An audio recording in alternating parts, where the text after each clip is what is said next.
Knogle. Here. Curran. Here. Nunn here. McMasters. Here. Wilmsmeyer. Here. Forbes. Here.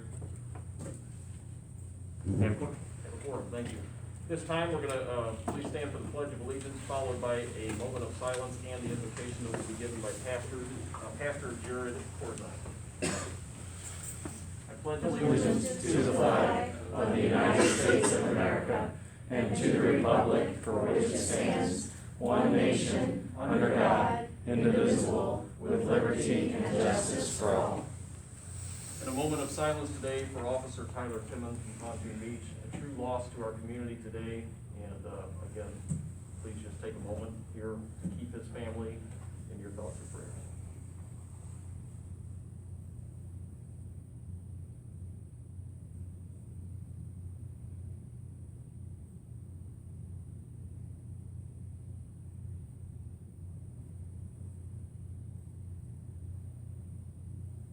Thank you. Pastor?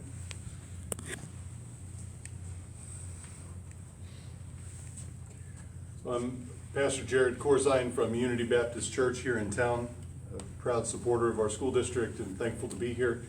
Let's pray together. Heavenly Father, in Psalm 23, you have this powerful line, even though I walk through the valley of the shadow of death, I will fear no evil, for you are with me, and your rod and your staff, they comfort me.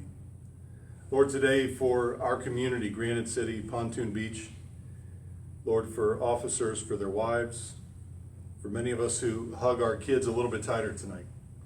Lord, we lift up a community who mourns, and we pray certainly for Officer Timmons' family. Lord, we lift up his wife and many others who are grieving in a profound way tonight. God, we pray that the work done tonight at this meeting, that it would honor you. Lord, that we can continue to find a beacon of hope in the change and in the forward progress that we offer for our children and, Lord, for the future of our community. So we pray tonight that you would help us to turn to love instead of hate. Lord, that we would trust you with justice, that we would look to your rod and your staff and not take it up ourselves. Lord, we pray that you would help us to walk faithfully and to take care of each other, to bear your image, and to be a great community. Please bless all that happens tonight in this meeting and with these board members and those who've come to share. In Christ's name, amen. Amen.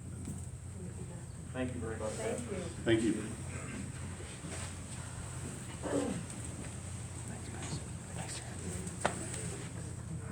Okay. We do have public comment first here on the agenda. I'd like to welcome and recognize. Stephanie, you want to take this for the Yeah, I would love to. At this time, we're going to recognize our Granite City High School marching warriors for their success this season through, as Mr. Roberts has called, the bandemic. I love that last night. He used that last night. I think that I've been watching them since summer, practicing. I've never seen a group of young people and adults work that hard for that long. To continue to improve every time I watched them perform was absolutely incredible. The robotics team who supported this project, Mrs. Heath and Mr. Laycock, and all of the students, Ava and the rest of them who have worked with the band, the collaboration was amazing to watch. They came together, and I think that's what made this particular performance so special and so unique as well. So I'm going to call them all up here. To come up and be recognized, everyone who's here from the band and the robotics club. Okay, we'll start with the students, right? Do you want to bring you gotta bring the trophies. Yeah. You gotta bring the trophies, right? Right? Our student board member, also a robotics member, so. So on October 23rd, coming up here, come on up, make a big line in front of me, I'm not important. Right, you guys much more, put that right front and central. Why are Mr. Heath and Mr. Rose? Why are they all over? Tell them. Come on. Everybody, parents, we need everybody. And by the way, let me mention this too.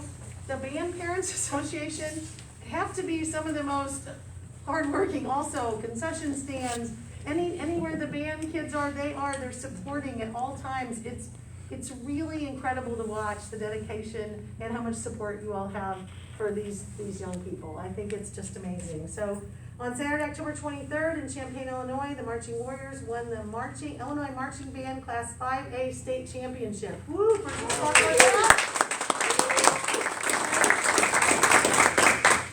also, this was the 4th time in the last 5 years the Warriors were crowned 5A champions. I mean, seriously? Do we even count last year? I don't think we can even count. So really, you have consecutive ones. I say we just say that, right? Sure. They also picked up, you ready for this one? Best visuals, best music, and best general effort. I don't think it gets better than general effort, right? I mean, that's just everything, right? So joining with us tonight is band director, Mr. Wyatt Roberts, assistant director, Dave Hoffman, and Miss Amy Heath, who's sponsors the robotics team with Mr. Laycock, who right? couldn't be here. Which we're sad, right? And then I want to introduce some of the members that are here tonight. We have Maxwell Forbes, who's a member of the robotics team. We have, now I'm going to, Triskaya, I was close. Triskaya Augustin, why they call you Sky, right? The drum major. We have Ava Hoppy, Ava is also the name of the robot, just so everyone knows. She's the one that drives that around and does amazing. We've only ran off a couple times, right? We only have a couple issues, right? Where am I, my freshman over here? Are you the freshman? Is this you? Fred Sansushi? That was close, that was pretty good. And Jonas, there's your name. Jonas Etchison, he's a drum major as well. So I really want to congratulate them. I just don't think I can say enough positive things about how hard this whole group. How many members are there if I were to include everybody color guard in that? Right now 115. Wow. And if any of you have a chance, even in the summer, I got to go up in that big tall, what do you call that? The tower this summer, which was really cool, because I'm watching them like, you know, you think you can see them doing their little things, but when you're up there, it's amazing. They're just going all directions, and they're playing instruments while they're walking up ramps. I wouldn't have fallen, but it was really impressive, and the color guard was amazing, and the Ex Machina was the theme, and so they did robotic movements, they had the robot, which also progressed performance to performance, just the things that the robot did, that they programmed. So I'd like to give you and some of you guys a chance to talk as well. Do you want to say anything?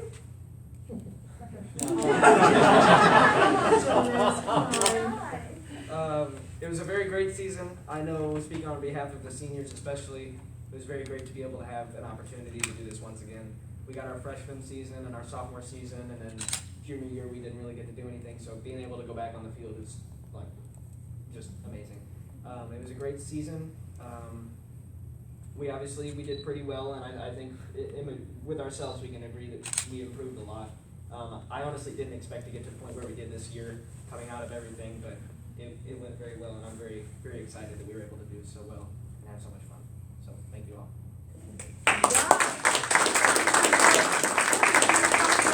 Represents? So this one right here is our caption award for general effect. That's just like the whole everything. Yep. Just being generally amazing. Okay.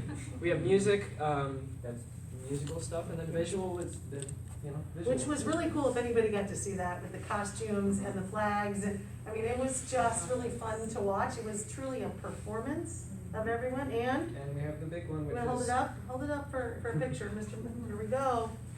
You gotta have it way up. I say you just hold it up. We'll get together and we'll take a group photo. Maybe you guys can hold. No, I'm kind of hanging right here. I'll hang right here. Okay. Look at that. There we go. Hold it. Yes. Yes. Come on, here we go. Can you guys get a little bit closer? Really, for just a second, we're on this. Really close. Hold your breath. Hold your breath. Yeah. All right, here we go. 1, 2, 3. 1, 2, 3. 1, 2, 3. All right. Thank you. Well done. Great job. Mr. Roberts, you want to say anything? Oh, thanks for letting us do this. Well, I mean, really, they're like amazing. It's awesome. It's a good time. And you have just, how long have you been I think 1,000 years. Oh, he's really old. Yeah, all right. Well, right? I'm really 28. I think this is my 27th year. Wow. So, thank you for your dedication. Wow. And Ms. Heath volunteers again. She does everything also. She should get that trophy that says General. She's sort of like that person at the high school, right? So we're just really proud to have such wonderful, dedicated professionals with these students every day, because they really help make this happen. I hope there can be more collaboration among groups like. I love it. I think that was, hopefully a platform for not just band and robotics, but for Right. other groups to come together and try new things. Great idea. I mean, isn't it wonderful? So, Great idea. Well, we learned a lot. It was, It was fun to watch. it was. Yeah. And so I watched all the performances, like, Sure. and watched them grow, and it was fun. So you guys did an amazing job. They did. Thank you so much.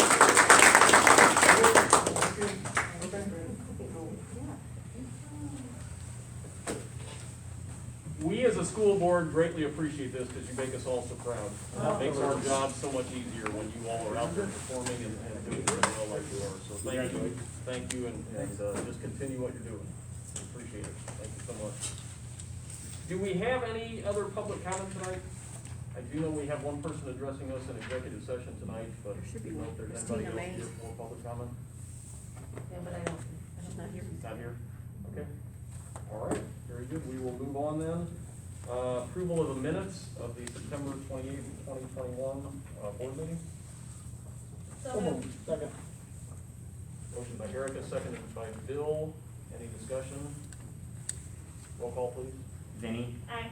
Knogle, Aye. Kern, Aye. Nunn, I, McMasters, and Wilmsmeyer. Aye. Yeah, I'm sorry, so Stephanie reminded me that you all have to stay for the entire meeting. Oh. I didn't quite understand her, she said you don't have to stay, no.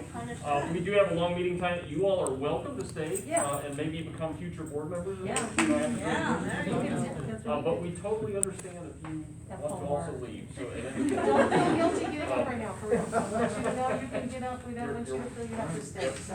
Welcome. Thank you so much. Thank you so much. Good job.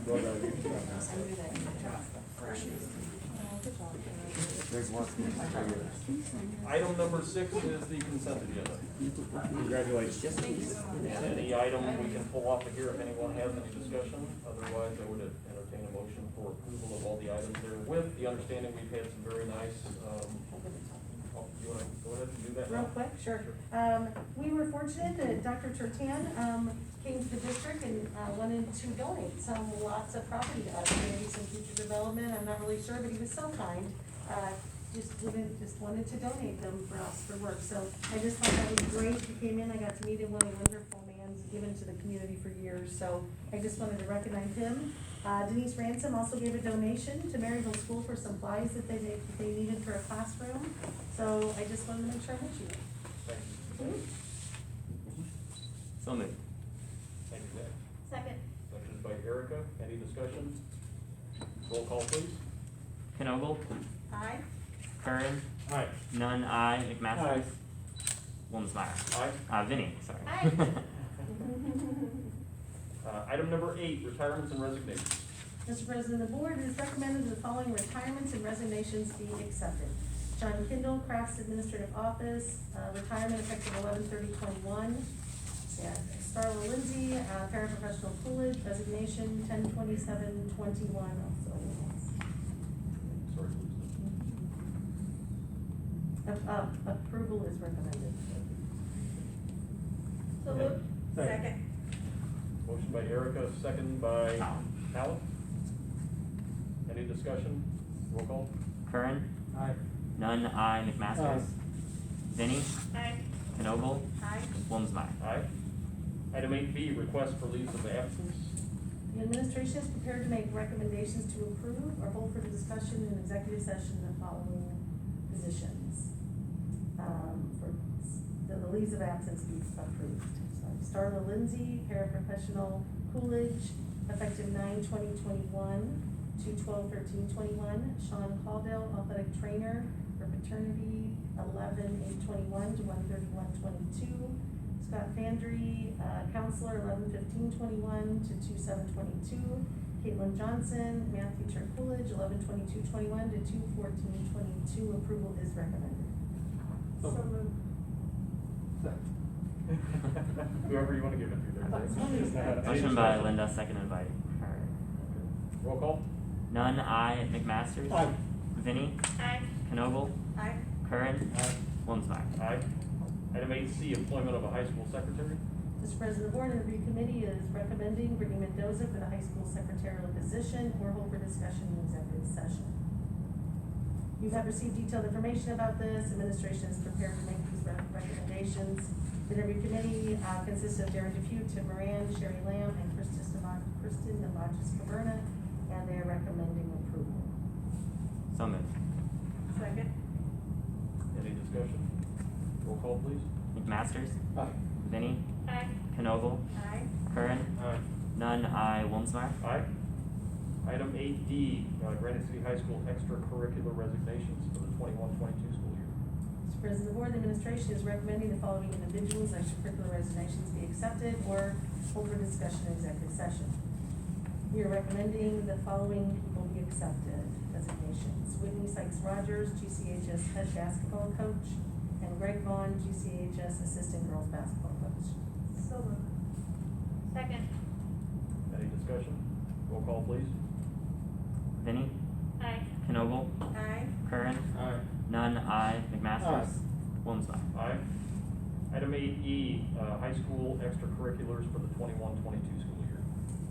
Administration is recommending the following individuals for the 21-22 school year for extracurriculars.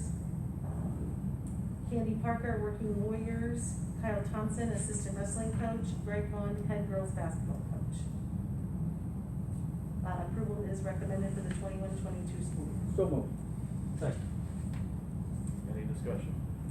Roll call. Vinnie. I, but abstain from the wrestling one. Knoble. Aye. Curran. Aye.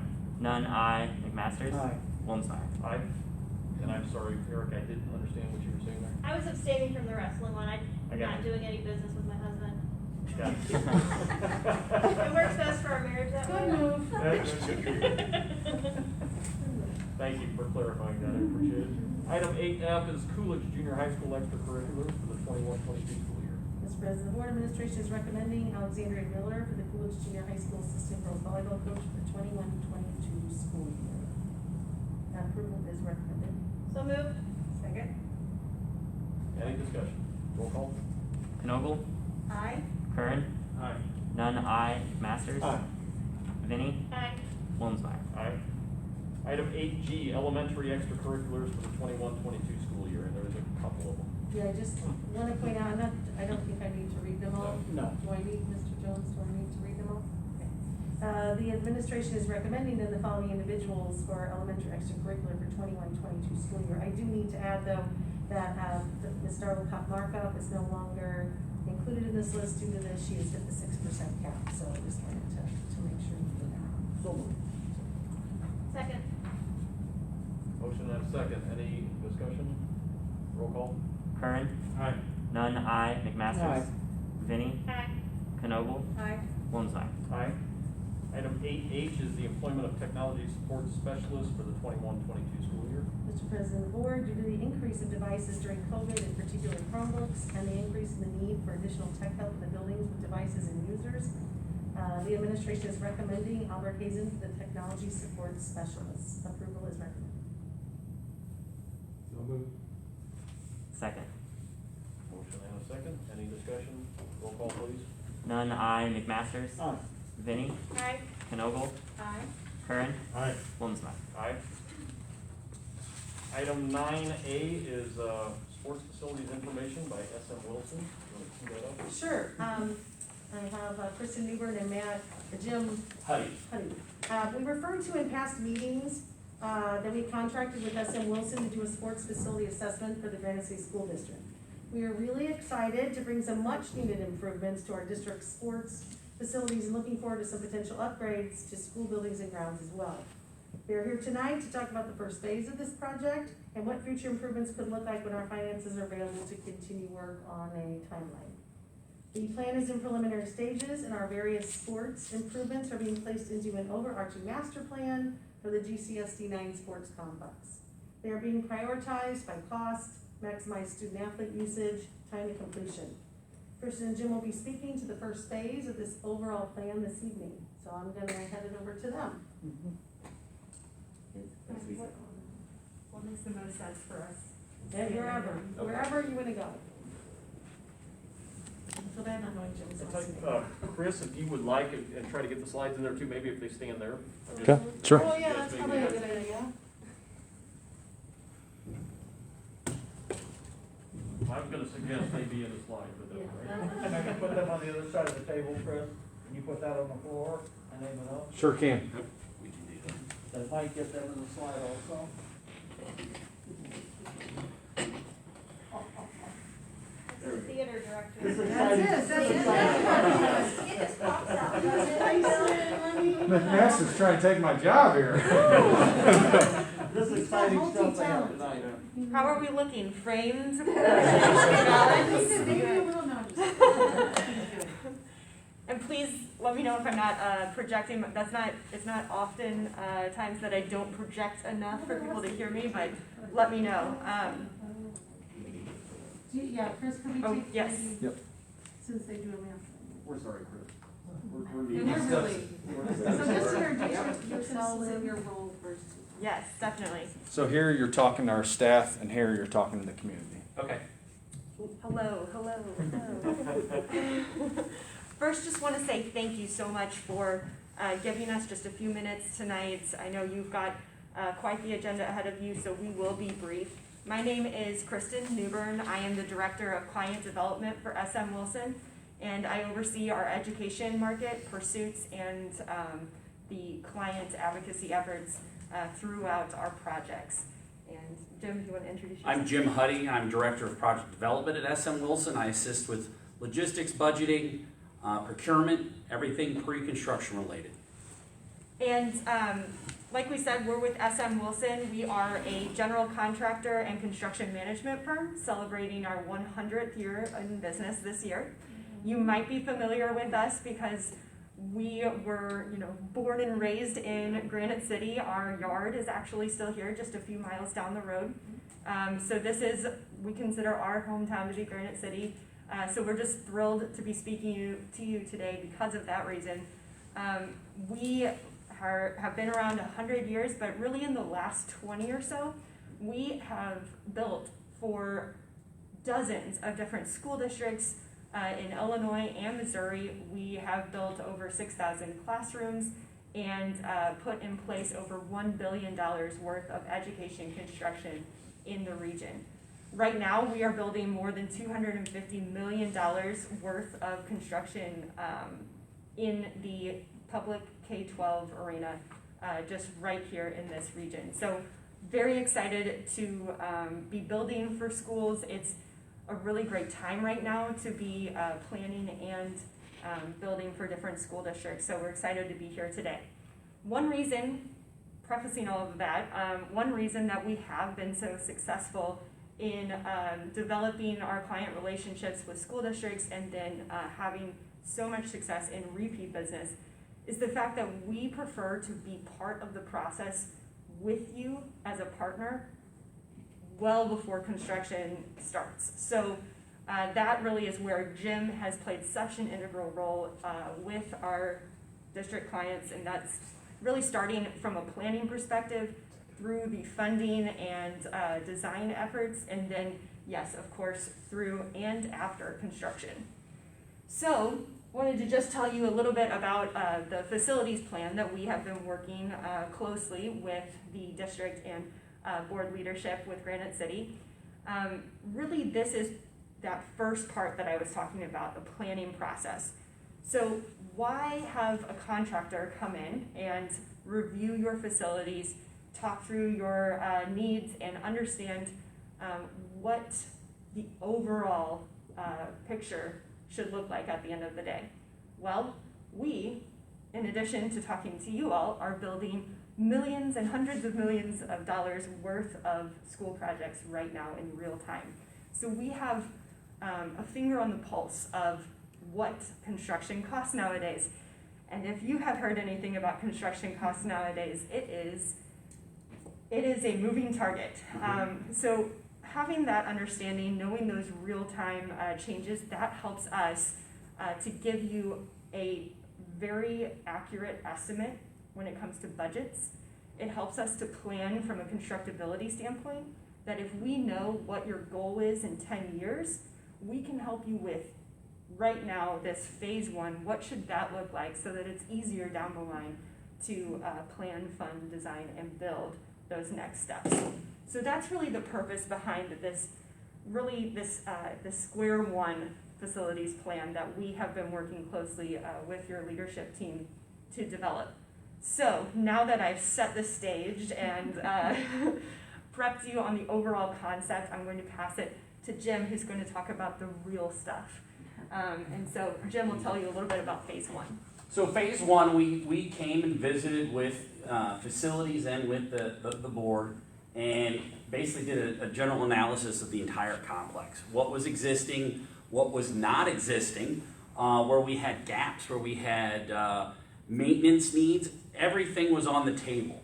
So we revisited football, baseball, soccer fields. We even looked at hardscapes, how people go from one parking lot to a field, how the community, when people come and visit, how do they interact? Does it make sense to build a facility upgrade on one side of the campus if it alienates that population from the other? How do we build more of a collaborative community area that when you're hosting athletic events, people can safely come, visit, cheer on your favorite athlete, and most utilize it to the best of the students, the coaches, even the public's ability. So we identified for phase one to relocate the softball field that's currently across the road in the park, to bring them back home necessarily, and put them next to the baseball field. So we have more of a community with all of our athletes. We also looked at the hardscapes on how do you connect to that softball field and the safety fencing. And also we looked at just some general maintenance issues with runoff, storm sewers. We don't want to build anything that we're going to have to rip out in 5 more years. So we took all of that into account. We kind of came up with a schematic design. We came up with a cost, rough budget at this phase in time. And then we also came up with a narrative on how we would sequence that work. So that way, when we can plan in the future how that construction project would be. Jump to the next Yeah. slide. We also looked at so you're not focused solely on athletics. We also looked at some academic options. So Frohart Elementary, we also looked at that complex and said, what can make this a better learning environment for students and staff and parents? So when we analyzed that facility, we looked at there was a need for a possible multi-purpose building to reutilize the existing gym that's now being used for classrooms, but to build a building to, I believe it's the north side of the complex. Also to better utilize the site for safety reasons, for student drop-off, student pickup, as it relates to buses. We looked at the cafeteria. Now that because of COVID and for spacing, lots of classrooms are being reutilized. How do we spread out students? How do we better utilize existing parts of the facility? And then we talked, as I mentioned, with the buses, safety improvements. So when students are being dropped off, we're not having cross traffic between buses and cars. And then also once we build the possibility of that multi-purpose, how do you connect the campus as a whole? So we're not going from school property to the adjacent church. How do we collect the students and make sure that they have a safe learning environment? So really, this is just an introduction to that first phase that we talked about on the athletic complex and tying it into the fact that we are looking at this as a comprehensive plan. So instead of maybe just the one-off pieces, and we like to call it in our office the Band-Aid fixes, right? But really looking at it as a whole picture and then figuring out what each step looks like in the process. So very excited to be here tonight. Would entertain any questions or discussion that you all have for us now or at any time following.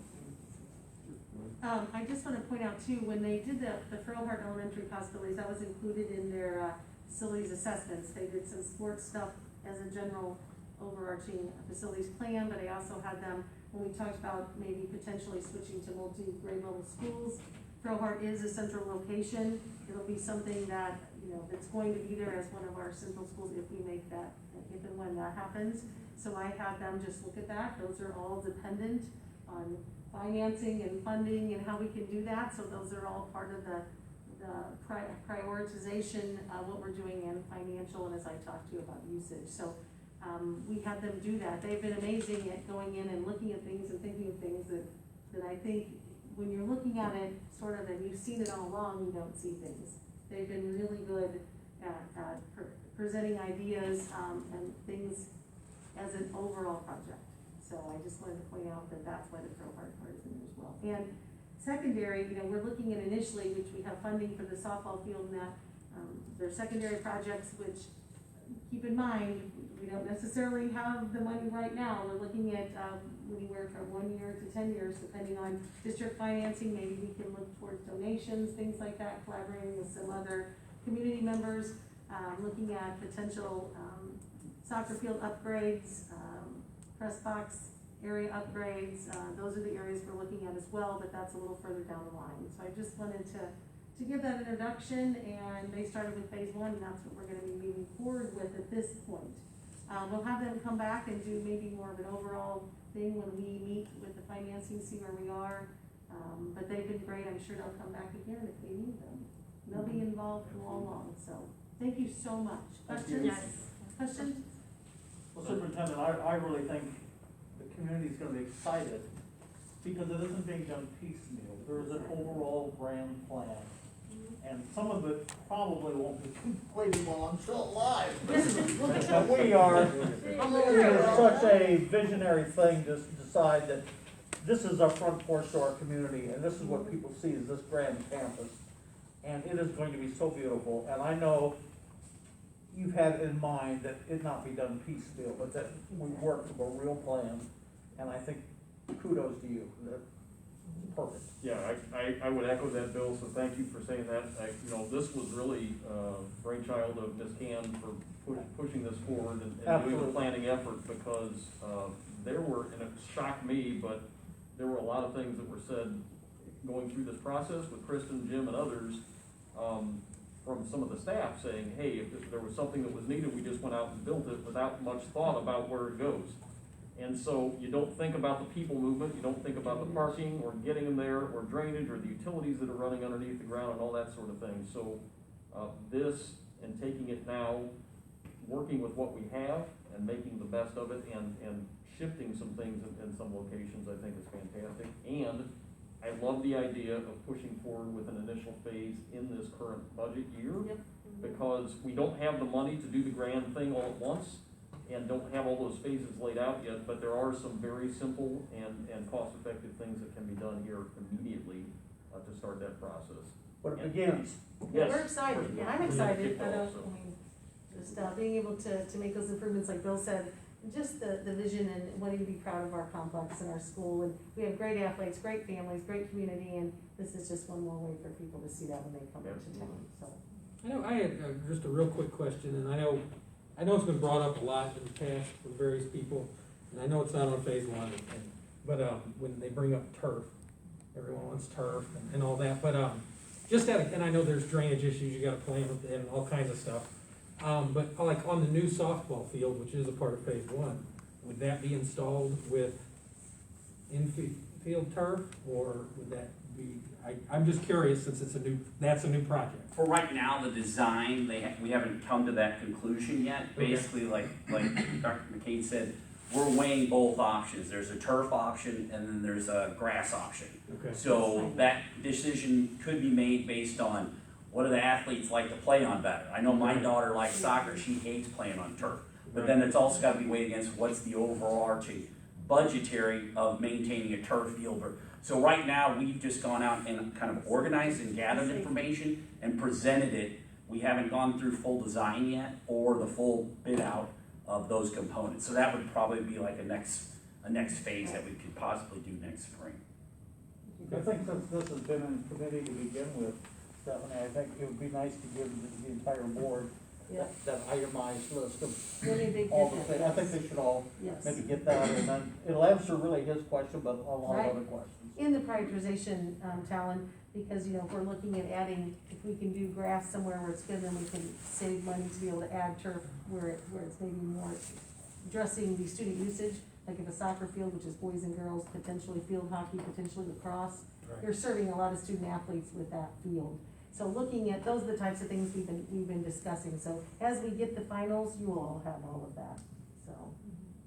I'm excited about the ProHeart plan. Mm-hmm. The church sitting right next door and the bus situation, that really is something that needs to be carefully planned out. And then the fact that it has a high traffic area on Johnson Road, back and forth, you know, it's been extreme. I have to hand it to the staff that are keeping everything under control, and they've worked out a by minute procedure to get kids out and on the bus. But yeah, at some point we have to look at that, yes.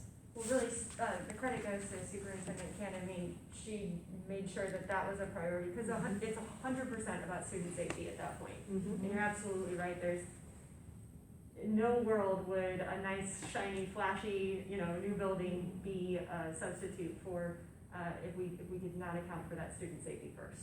So. And we looked for social distancing. Hopefully there isn't another pandemic, but you never know. So I'm looking for areas where you can separate students. They could have assemblies safer, room for quarantines, a larger nurse area, larger office area. Those were things I was looking at. If we do when we go looking at districting, that's a centralized school. So I just had them address that as well initially. What's the timeline like as far as like getting this approved and like getting started on the first phase of it? I think we're meeting with contracts. That was that's next to send you. We're meeting with, they have a contract person, Mark. We'll be meeting with Mr. Surrey and Mr. Schooley about moving into the next phase. We had some of this money kind of placed for softball, so this really worked out with the drainage, and because if they do the softball field with drainage, they have to look at the soccer field. Like all those things go together, which is why I wanted an overarching plan for this. So, but yeah, we're looking at that being quickly begun.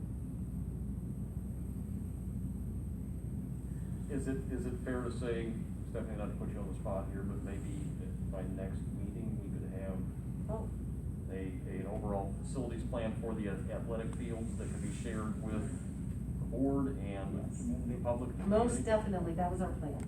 Great, So this is the first plan, and I think they have most of that finished as well. So I think that we'll be ready to present that. I just don't know about a timeline for completion. We're looking at phases, a different thing, but you can see where we want to end up.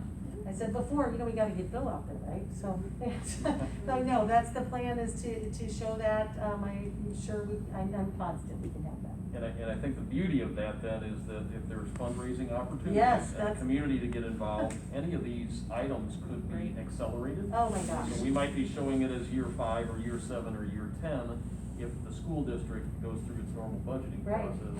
But those things could be accelerated, and if the community gets behind this I would love that. and donates money, this could happen a whole lot. We have some great community supporters out there that we know of right now who are all behind this idea of sports improvement. So if we can collaborate with them, that's the whole plan, right? There's some great organizations and individuals who push for this type of thing, and it needs to be a collaboration. I think that's the most important thing. We're doing this for the students and the community. So I love that idea of fundraising towards helping this project move along more quickly. I think you've got everything except the pool under the gymnasium floor. Oh, yeah, just like it's a wonderful. Can you do that? I don't know.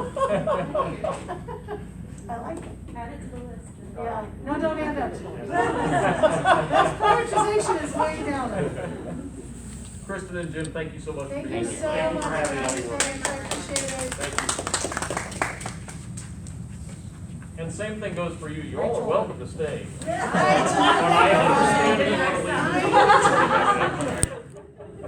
Dennis knows how to clear a house. Thank you very much, guys. I appreciate it. I'm gonna need a vote. Give it a report. No.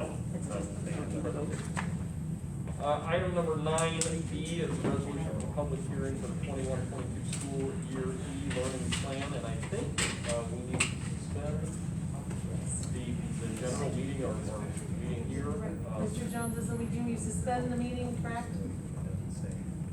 I think what I'm supposed to do. Right, yes, yes.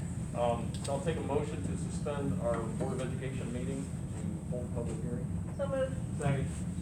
Motion on the second, roll call please. McMasters. Aye. Vinnie. No. Aye. Knoble. Aye. Curran. Aye. None. I. Wilmsmeyer. Aye.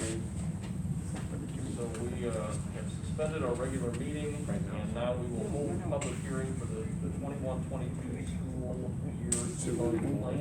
Oh, you want to turn over?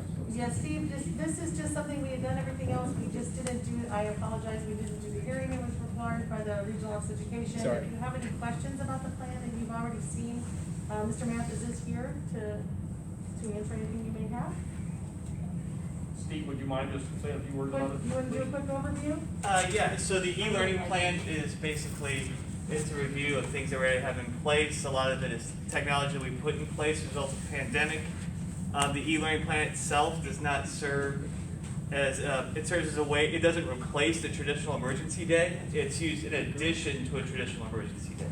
So we still have the option, if something happens that we don't have the technology in place or power, for example, a blizzard that makes travel treacherous, but we still have electricity, we can use this in place of a traditional snow day.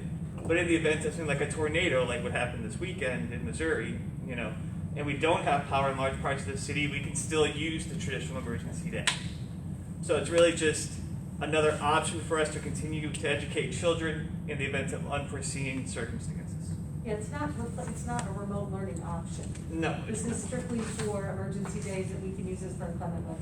and we can still use emergency days too. It just gives us two options instead of just saying school is canceled altogether.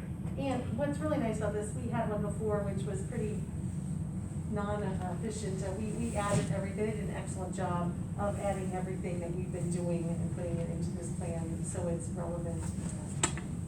So we appreciate all your work you do. Any comments or questions for Mr. Mathis on the e-learning plan? Okay.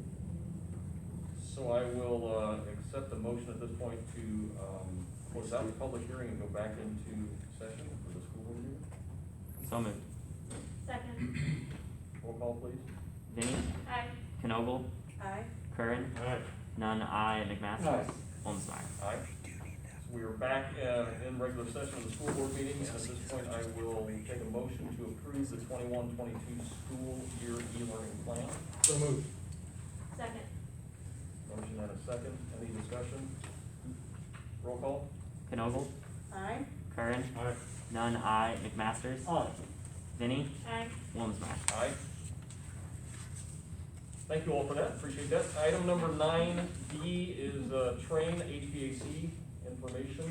Mr. Smith, are you online? You see him? He was at the high school. There. He was at the high school. Or no, that's Friday. No, he's here now. Just, we had some sewer issues at the high school, so let me give, it's okay, he's addressing them, it's fine, but let me give him a call. He's on there. He is? Eric, are you on? Can you maybe unmute him? Yeah, I asked on you. Yes, I'm here. Oh, Hey, there we go, I know you have a lot going on, but just gonna briefly jump through this. Thank you.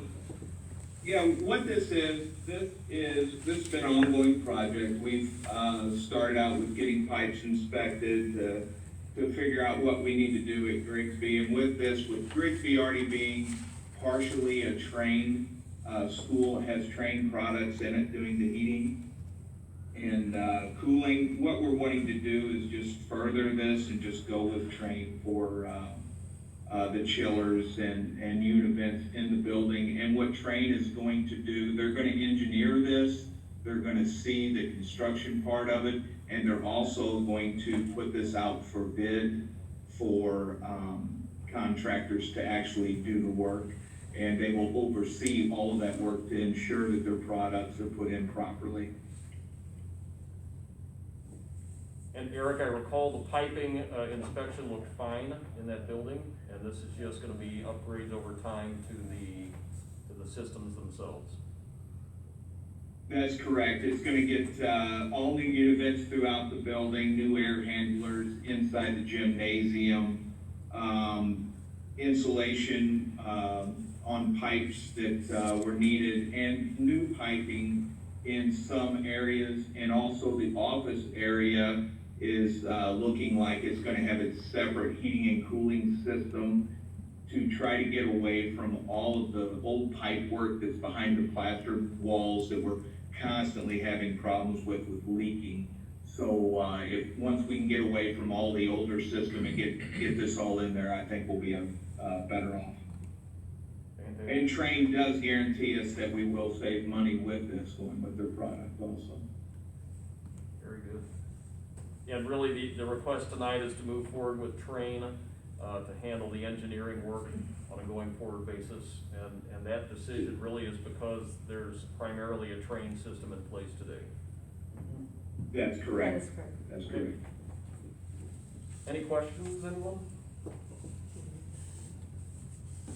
Happy to take a motion, to move forward with this. So moved. Second. Motion by Linda, seconded by Talon. Roll call, please. Kearns? Aye. Nunn, aye. McMasters? Aye. Vinnie? Aye. Knogle? Aye. Wilmsmeyer? Aye. Eric, thank you very much, appreciate it. Thanks, Eric. Thanks, Eric. You can go back to that fun work. Item number 9E, Administrative Residency Policy.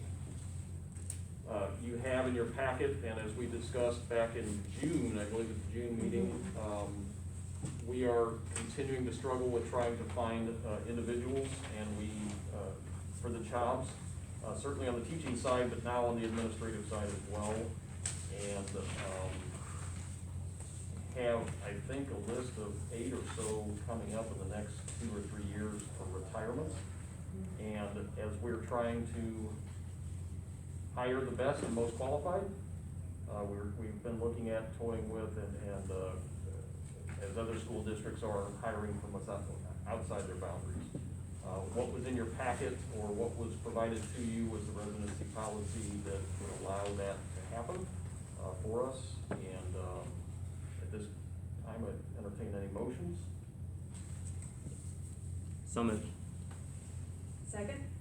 Motion on a second, motion by Zach, seconded by Linda. Any discussion? Yeah. Yes. You know, my hesitancy is, one, I know that, we received an email this afternoon, that shows some of what has been done, to attract others. I know with our upcoming administrative positions, many of those are, they're administrative, but I guess what I'm getting at is that in terms of things that we're doing to combat some of this, is like having job fairs and that at colleges. That's not where we're gonna be recruiting administrators. And I don't know that we've had enough time to really see if any other recruitment strategies to get people into the city have actually been done yet. I just don't think we've had enough time to see if that works. Now, ultimately, maybe it doesn't work and we've got to move to this anyway. But since the last time we've talked about it, I don't know that a lot has really changed in terms of what we've actually done to recruit administrators who don't live here to come inside. So far, it seems like we've done the same thing. And with one in particular, the most recent was the assistant principal position at the high school. We did get 12 people to apply who had residency. There were, it says 17 total, 3 were out for residency and 2 did not return residency points. That left 12 that we still had, which was a pretty good turnout for that position, and that's without dropping the residency requirement. And another part of that is we actually have an example on our own board who unfortunately isn't here tonight. And I don't know how he would vote, let me say that too. But who had said the last time that while not a teacher, he is an example of someone that recruiting directly worked. Eric Stacy moved here to be on the police department after someone said, hey, why don't you come to Granite City, and he's been a pretty good member of the community. He's on the school board now. He's done a lot with the police department. He's been promoted from within there. And personally, I think it's too early to make this vote. And I realize we have a couple positions coming up, but based on our last assistant principal position, you know, it seems like that could be replicated here, in terms of a lot of possibilities from within our own district, or maybe, you know, somebody who's willing to move here. And that's, you know, it for now, but that's my own feeling on it at this moment. The only thing I would like to say, that I haven't said a lot on this, but there is a website, this is what I wanted to let Talon know. It's the IASB Job Bank, which all educators go on to. I could pull that up if you, I mean, I thought maybe it might be good. I'm sitting here listening to it, so you can see how that works. And almost, if you would go to IASB and it comes up the job bank, would you all mind that if I did that? That's fine. I was To show you, looking at it and I wanted to earlier. do this Talon before, I don't wanna just kinda wing it now, but I was just sitting here thinking, you know what, this is a good idea. So. It's extremely Yeah. impressive, and like. Okay, no, that's not it. How do I get to something else? First, I don't know where I'm going. I'll just go, I'll type it in.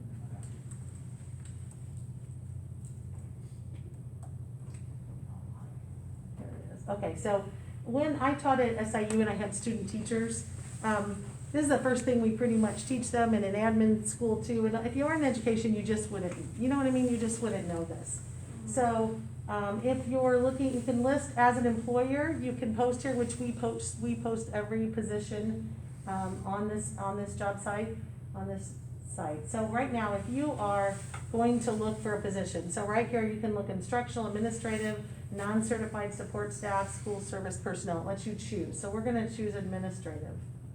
And then you can also then apply, you can do, location, let's do that one. So if you wanna do a location, it's gonna drop down, and we're gonna do it by county. Doesn't like me, okay? And say we wanna do, say you're gonna move to, you're gonna work, you know, at the mill, okay? So you want a job in Madison County, but you're willing to, maybe go a little bit further, maybe Belleville, I don't know, so I've done that, and then I can go to St. Clair. Sorry, probably a faster way to do this, but I just thought of it, so. Okay, so I did St. Clair and Madison County. And right now, here's the only administrative job in both counties. And every single school district does this. It's just what you do. They're also listed on Regional Office of Education sites, but generally, we always send them there as well, and individual district sites have things as well. So at this point, oh, here's another one, sorry, there's assistant principal at Alton. So what you can do, you click on one of these, and then it gives you basic information. It'll give you information on what the duties are, who you're directly responsible to. This is always available. Questions, salary benefits, how to apply, email address, and we are working also on streamlining our online application so that it's submittable at this point. We have it online, but you can do everything but submit it, so Mr. Parker is working on that. But it gives you an idea. I mean, actually, anything on here, you can find. How do I get rid of this over here? Is that it? That's ours there. So, if you want, like, I can't find a little line on the side, that's how do I get that? Right here? Okay, so if you wanted to do, and you wanted to include, Bond County, okay? And then we're gonna search again, so evidently that didn't make a difference, so adding Bond County, there weren't any. Now, if you do it for even non-instructional, let's go for instructional in those counties, so I have, you know, Violin, SIU, East Alton, most of the time higher ed isn't on here, but in this case, they are, that's kind of unusual. Missouri also has one of these sites, and what Mr. Parker and I, we were in the process of finishing up this, is that they actually allow other states to put them on here, so we're doing that right now. That's not something we knew, because Illinois doesn't do that. So we're putting ourselves on the Missouri side as well. A lot of the instructional certificates now are reciprocal, It used to be you had to take certain classes, so they're reciprocal as well. I just want, I don't think anybody would know this, sorry, I just thought of this. But it's just an idea to show you, you know, how anybody in education, in fact, you can also, one last thing you can do, you can set, what's that called, an alert. So for instance, if I'm looking for an admin job, you can, well, anyway, you can set an alert, and what happens is, like, I still have mine on there for superintendent, so I get every alert throughout the entire state of Illinois, of which there's probably over 150 in the last 5 months of superintendent jobs. So, so if you're looking for an admin job, and even if you're in Kentucky, you can set that alert, and it will alert you when there's a job, and what district and when the application deadline. I just thought about maybe it'd be good for you to see. I'm not trying to sell anything, I just wanted. And I mean, there are efforts for like national recruitment and national searches, but usually those are like specific, like national search for superintendent, and it's extremely expensive and it's not feasible. So, I mean, there are some other recruiting options I think we could look into. Yeah, well, part of But it. oh, go ahead. Go ahead, I'm sorry. I'm just, ultimately for me, it comes down to, I want the most competitive pool possible. Right. And residency ties a hand behind her back regardless, any way you look at it. We very well may have the best candidates in our district, but how do you test that if you don't open the pool to include as many people as possible? Well, That's where I stand on that. part of me thinks about, you know, we've never done an expanded search, as far as I'm aware, you know, for some of these positions. And now that we're starting Missouri, you know, I think that's great, but that also then leads to, you know, there's a lot of people who aren't from Missouri and Illinois who won't search our sites. Can we post to other states? Can we expand that too? Some states allow, some don't. Exactly, yeah, What I I think find there's a interesting. People look. Yeah, people I mean, look, I would- especially I when you're would look, relocating, you look around different regions. Also, it's happening more frequently, it's a little less vetted, but like you can cast your net pretty wide. LinkedIn and Indeed are starting to become more national bases, and it's much more cost efficient than like hiring a search. Oh. I mean, there's consultants and like search organizations, but you're talking $7,000 to multiple thousands of $10,000. dollars for Yeah. one position, and that's a waste of money in my opinion. So, I just wanted you to know that's out there. I think that's Most useful to share people in because- education know that, not most. Erica, would that be all? I mean, when you graduate from a program, a teaching program, an administrative program, they tell you how to find jobs and they direct you to that website. So In anybody that's every- in education in any would state. actually.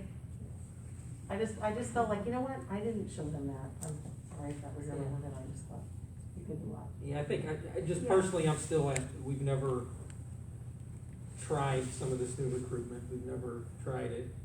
But we will be doing that. Well, I know as we that, move but what I'm along. saying, I'm just saying to It's see all- if there's it's anyone all who gonna is be willing in to the come big- in. In the big search. Yeah. Yeah, We want the best, so we have yeah, all of these people, that we can look at, as well as anyone is living in this community who Who works wants to compete with them in an interview, you know? right. I think you bring up valid concerns, and the three most vocal that have been right here are actually in the field of education. So like, Yeah. and I'm not diminishing what you're saying, like I Right. was talking with my Aunt the other day, she's like, what's the big deal, why don't you just, like, Mm-hmm. so I think we just have a different kind of perspective on it. Right. But I think coming as a father, a citizen, someone that isn't familiar with recruiting and hiring practices in education as much, I get where you're coming from. Yeah, and part of me, it goes back to, it's something we haven't tried yet with some of this. The way I And see we it is do I have don't two know coming what, up, yeah. but my whole thing, is it valid to look at this in another year, and if it didn't work, oh, okay, then I vote the other way, but. with That's- people leaving yeah. education, I feel like time is of the essence to me, and Mhm. I'm worried. Now, I mean, if someone's gonna leave, they're gonna leave, but just like we have problems finding bus drivers, teachers, administrators, it's gonna continue to happen. Speaking as a very stressed out administrator myself, I question myself daily if this is what I wanna continue to do. And their job. I think personally, I have to see Callan has a point well taken. I agree. We have no urgency that's changed. We have one position, Don Stratton, who's retiring at the end of this calendar year. Till that, the next person is the beginning of the next school year. Nothing has become so urgent that we have to decide when we've not tried some of these other things. HR has really not changed how it pursues candidates at this point.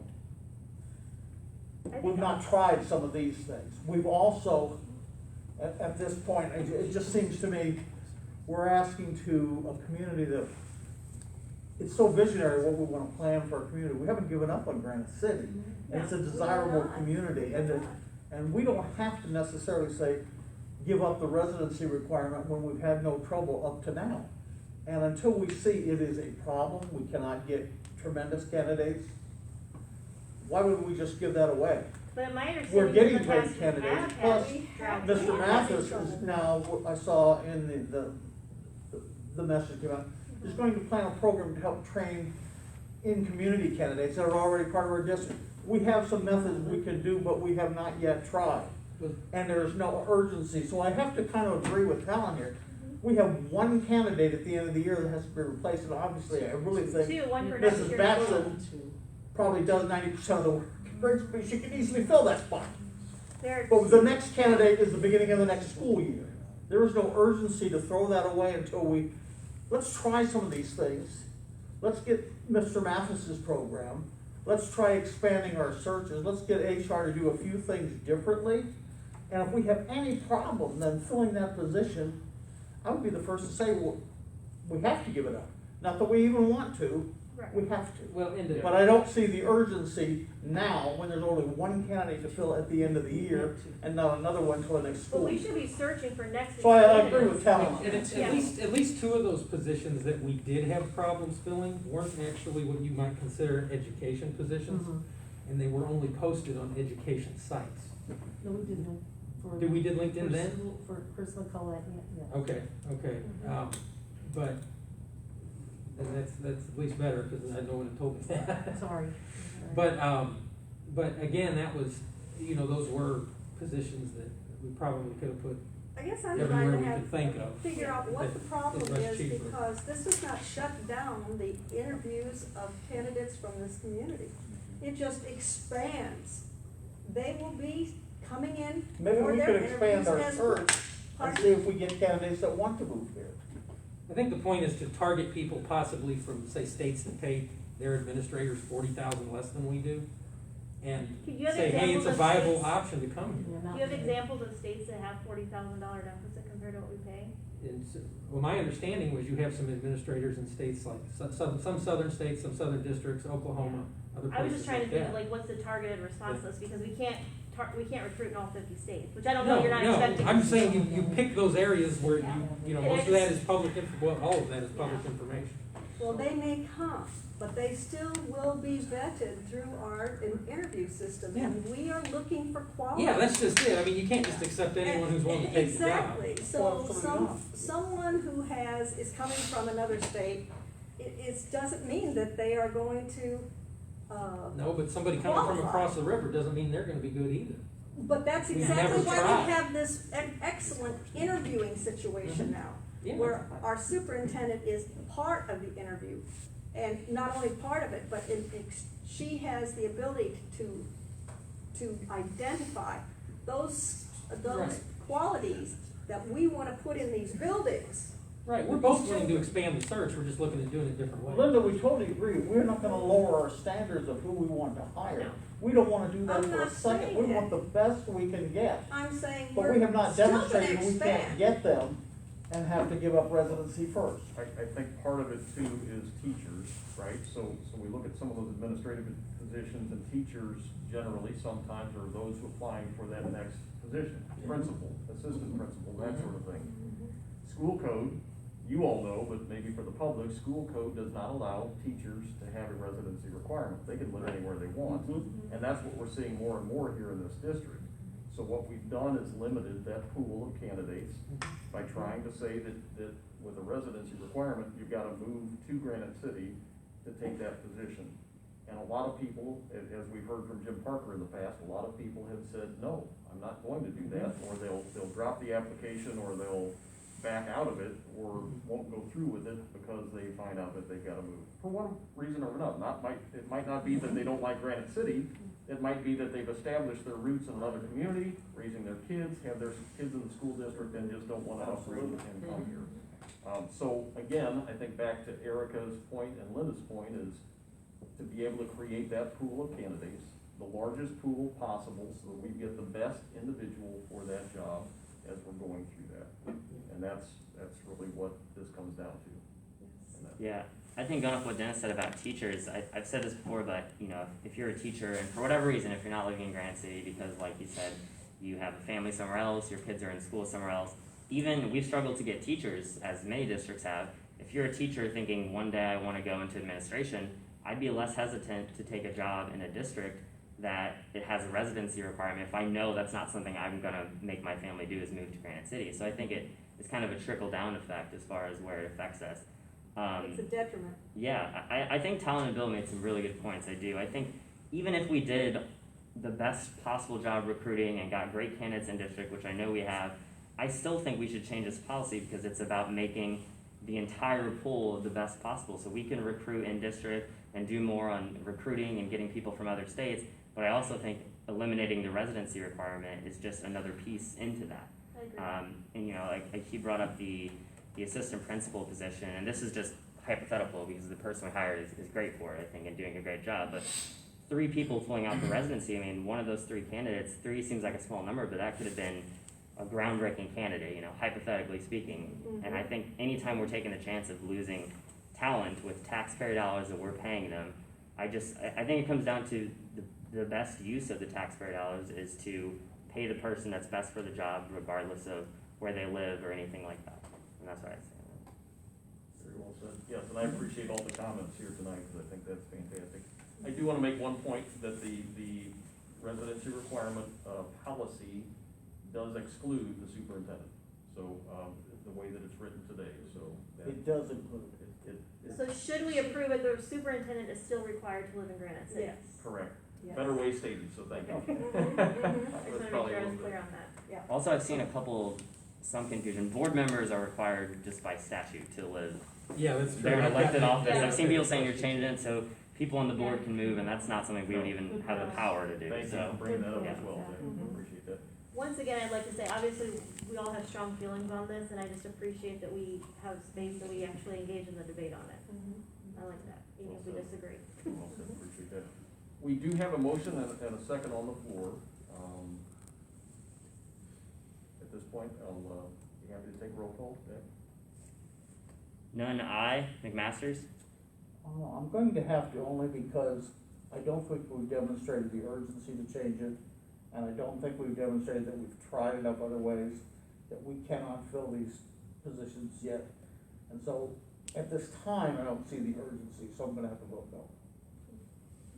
Vinnie. Aye. Knogle. Aye. Curran. No. Wilmsmeyer. Aye. I got it.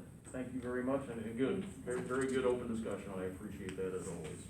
Can we continue to receive updates regarding Yes. recruitment and things like that? I was just gonna say, everything that we do, Talon, especially on recruitment, I'm sorry I hadn't thought of that before, but, I'll let you know about the Missouri side. I'll send you guys those links too, so you can see those and other things. I'm excited that we'll have in-person job fairs, looking for some diverse, teachers as well, so I'm definitely trying to improve that. Mr. Parker is on it.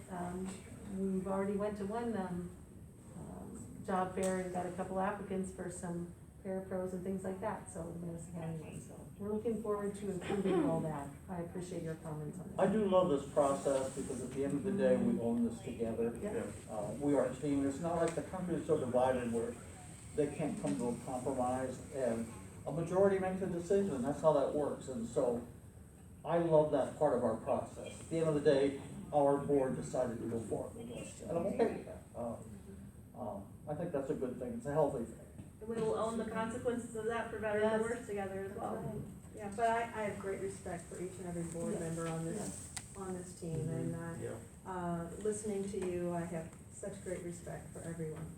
All these comments and all these opinions and the ability to talk about them, I think makes us all stronger, so I appreciate that.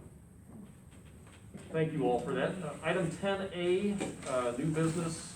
We have Cameron, information on an easement request, and I think this is just in the preliminary stages, but we just kind of wanted to give you all a heads up. Is this on the Lake School? Yes. Eric Smith, Town School, and myself met with some Ameren real estate people. They're looking to put in a new, gas pipeline at the corner of 162 and Maryville Road. where Lake School is, and so they have right now a preliminary drawing of taking in about 0.33 acres on that area.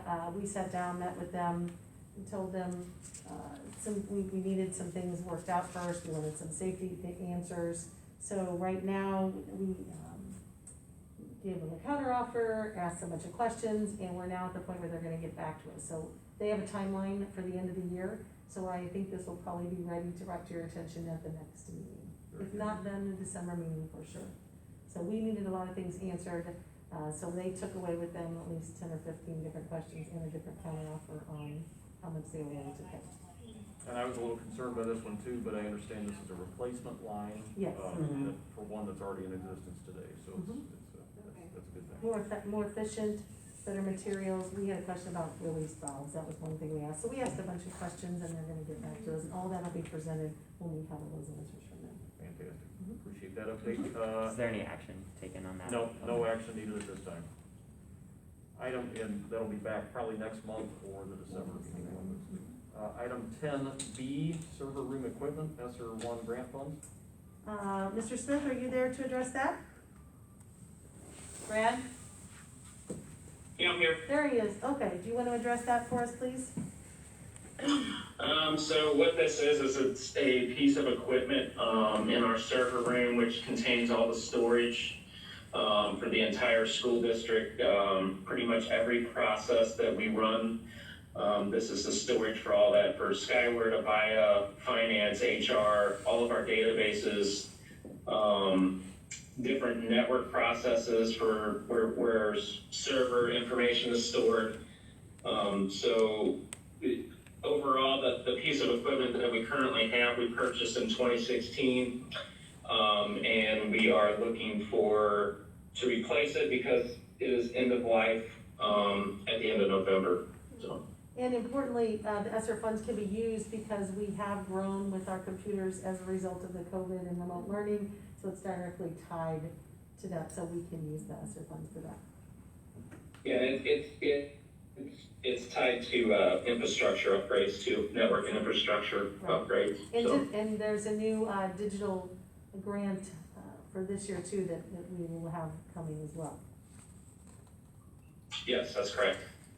Brad, is this also a safety issue for, I'm thinking of the Post-Dispatch article about Missouri and the fact that their teachers' social security numbers were exposed, and they were, the journalist was accused of hacking when he simply just went into a public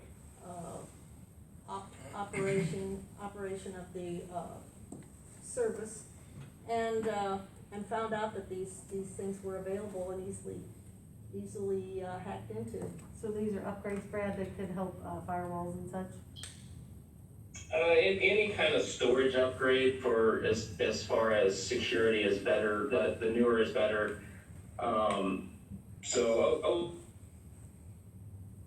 Overall, I mean, this isn't a direct security device, but it can improve security techniques that we have, so. Okay, great. Well, one of the things that I noticed in that article was that Missouri had, I guess their school district, had not eliminated former employees' names and social security numbers as well when they retired or left the district, and that's where one of the biggest problems happened. We have that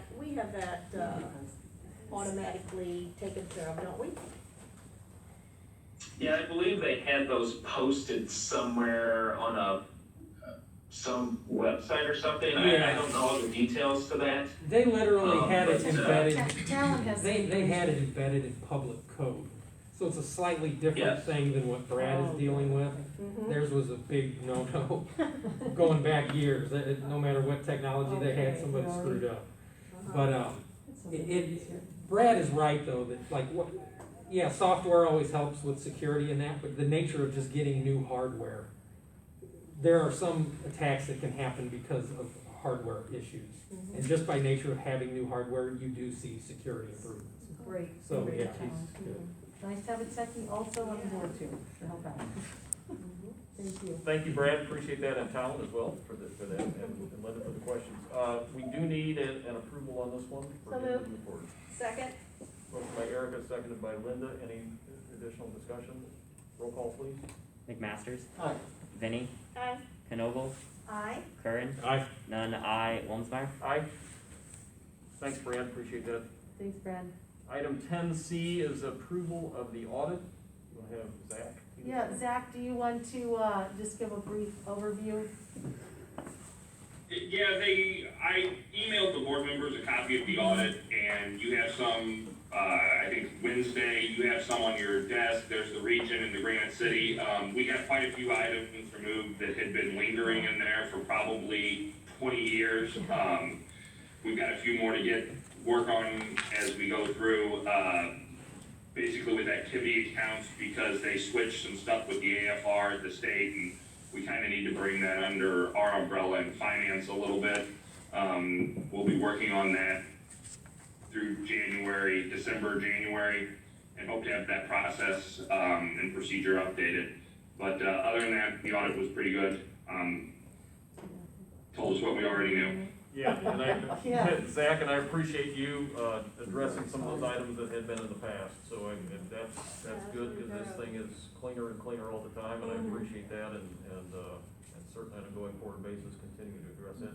And Linda is shaking her head yes, because we met probably about a year ago at this time, talking about the audit last year, so. Zach works really hard, to do the right thing for the district, and he eliminated a lot of things and works every day. I have to give him kudos. Well, and he was very for all the work welcome, he he does. was very welcoming to us, when we wanted to come in and have a meeting with him regarding the audit and the recommendations that the auditor had given over and over and over, years and again, over each year. And it was just simple things that could create a problem. Right. So thank you, Zach. Thank you, Zach, we appreciate it. Approval is recommended. We also had Christina Jacqueline, if anybody was the auditor, but it was a good audit. Yep, Great. that's very good. Shane, what we need is separate, we have the Region 1 audit and the school district audit. Do we need separate motions for It'd be those? cleanest if you had each one. Theoretically, you might have a difference in the roll call vote or what have you. Very good, thank you. So I'll take an motion to approve the Region 1 audit first. So moved. Second? Motion by Linda, seconded by Erica. Any discussion on the Region 1 audit? Roll call, please. Vinnie. Aye. Knoble. Aye. Curran. Aye. None. I. McMasters. And Wilmsmeyer. Aye. And I'll take a motion on the Granite City School District audit. So moved. Second. Motion and a second. Any discussion? Roll call, please. Vinnie. Aye. Knoble. Aye. Curran. Aye. None. I. McMasters. Wilmsmeyer. Aye. Very good. Appreciate it, Zach. Thank you. And Thanks, thanks to Zach. the auditors for standing by as well. We appreciate that. Item 10D, temporary construction easement at Coolidge. Yes, this is kind of exciting. Juneau Associates is requesting a temporary construction easement to replace the Coolidge sidewalk from Feeling Road to the parking lot entrance, which is pretty much non-existent at this point. This will be completed at the city's expense, so I wanna point out, I really appreciate that I mean, I know it's a city sidewalk, but it's mostly used by students, and we so appreciate that collaboration with the city. And this easement is just during construction, it'll be restored properly after the construction is finished, so. Yeah, and I want to thank the mayor for taking Yes, this very on, much. and Brad Evanson for Yes. Hearing that sidewalk was not in good shape, was low, was flooding, was crumbling, and was in bad shape. So thanks. It was great, we appreciate it. Absolutely appreciate that. Where exactly is the sidewalk at? Runs adjacent to Namioki Road. Oh, just like on the front there. Yep. Yeah. Across from Dairy Queen. Parking lot over to Failing. Is it across from Dairy Queen, Yes. Dennis? Yes. That's what I thought, yeah. It's just, they couldn't walk. Pretty much not there, It's just yeah. Where- actually rain. Okay. Where the practice football field is. Right. Right, practice football. So moved. Second. Thank you both, Erica and Linda, for the motion and the second. Any discussion? Roll call, please. Knoble. Aye. Curran. Aye. None. I. McMasters. Vinnie. Aye. Wilmsmeyer. Aye.